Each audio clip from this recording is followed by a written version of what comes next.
Dr. Hermann. You know, doctor, let's talk about the whole doctor thing, huh? Like there's a lot of German wines out there with Dr. Wegeler, Dr. Tanisch, Dr. Lozen, Dr. Hermann. All this, a lot of these guys aren't like doctors like cut you open and fix you and save you doctors. They're not like Marcus Welby, MD doctors. They're like, they're doctors of stuff. You know, in Germany, you can be like a doctor of stuff. Like you can be like a doctor of like Plato, or a doctor of like art, or a doctor of like mathematics, or a doctor of like pool cleaning. Like there's a lot of doctors in Germany. So don't be fooled by the doctor thing. It's not like this guy was like a brain surgeon and opened the winery. That's not how it happened. So there, that's all out there. That's in the air. I think we all feel a lot better clearing that up. Dr. Hermann, one of the great estates in the Mosel. It was already damn good. See, here's the deal. There was a larger estate, J.J. Christoffel. Some of you may, well, Riesling nerds will remember the J.J. Christoffel estate. Very famous winery in the Mosel, particularly with vineyards in Erzig, in the town of Erzig. Now, back in '67, that estate was much larger. It split. So J.J. Christoffel remained for one part. The other part became Dr. Hermann. And over the last few years, it's been Christian Hermann at the helm, guiding this property to its current greatness. And see, this is the uncomfortable part of this conversation, which I don't really want to chuck people under the bus or make people feel weird or make people feel bad about themselves. But see, the trend in Germany is dry wines. See, they like dry Riesling in Germany. And the problem with a lot of the dry Riesling in the Mosel is it's not very good. But we can't say that too loud or else these guys will be all like butthurt and pissed off at us. So, fact of the matter is Christian Hermann is a master at the classic, what we call fruity styles of Riesling from the Mosel. This is the style that pervaded, from say the 1930s into the early 2000s. It's only in the last 10, 15 years have we seen this real hard push, 20 years maybe max, towards Trocken or dry style wines from Germany at the highest level all the time, i.e. the German concept has been take all the greatest vineyards, make them all dry, and there we go. And that's a real true test of terroir. And that is bullshit. Great terroir can manifest and actually manifests better in the Mosel with a bit of residual sugar, with a bit of that fruity style coming in, capturing these aromas and flavors, intensifying, magnifying, and delivering in a pleasureful way. The terroir here is magnified, manifests much greater through the fruity styles and the dry styles. Anyway, I'm off my soapbox. I'm not perseverating. I'm not doing that anymore. I got in trouble for that. Lousy kids. I hate smart. Fucking kids smart, dude. Sucks. These are really the top grade, top class, super duper, some of the best fruity wines produced in Germany, not just in Germany, in the world today.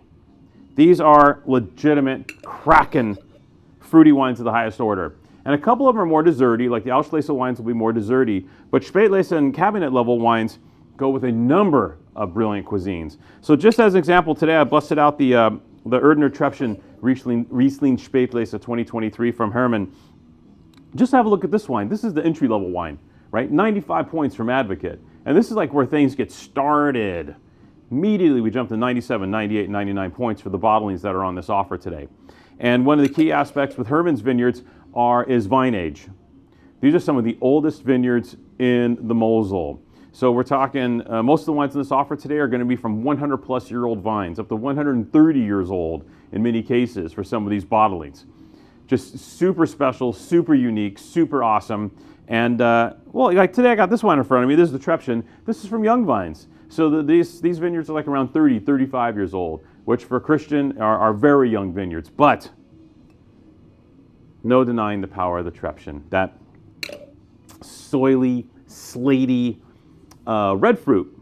Here's something with Riesling I don't think a lot of people know. You can get a lot of red fruit flavors from these wines. You can get like cherry essence.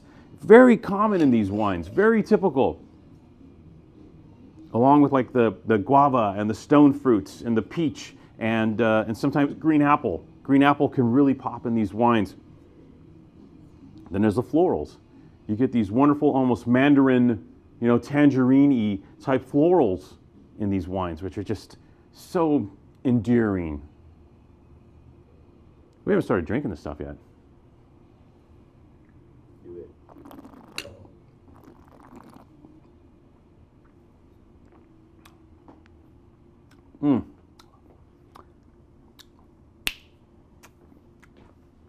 You can drink a bottle of this in 20 minutes.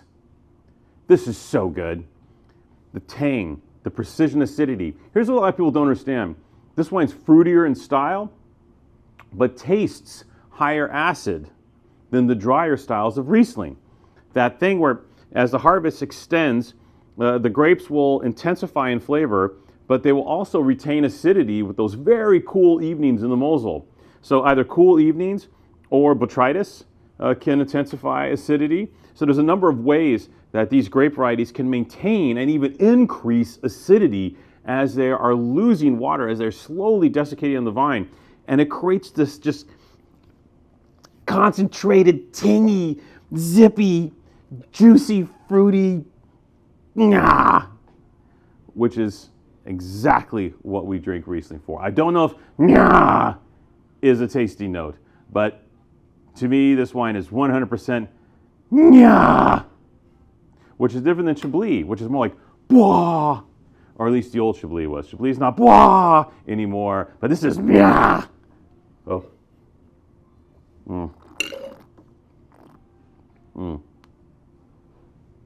Oh, purple, lavender, lilac. This no, and I'm not studying for my master som. I'm not that person.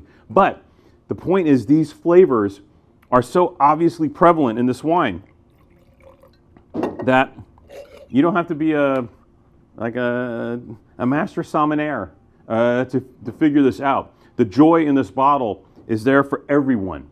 It is not severe. It is not angry. It is joyful and happy, and this is where it starts. And then these wines from the collection in 23 from Hermann, they go up from there. Really, really remarkable. Championship season for Dr. Hermann. He was already one of the best. And Christian, I hate to break it to you, buddy. I know you want to be a dry wine guy, and they probably all hang out with their German vintner friends and drink really angry, kind of not fun, $80 dry Rieslings. That's not fun. This is fun, complex, and fun. Buy the set, 5 different wines, all available, quite limited quantities, no more than 100 bottles of each of them. But I highly encourage you to go through the range in the Dr. Hermann wines today. So on that click-through, buy a little something of each. You will thank me 10 times over in German.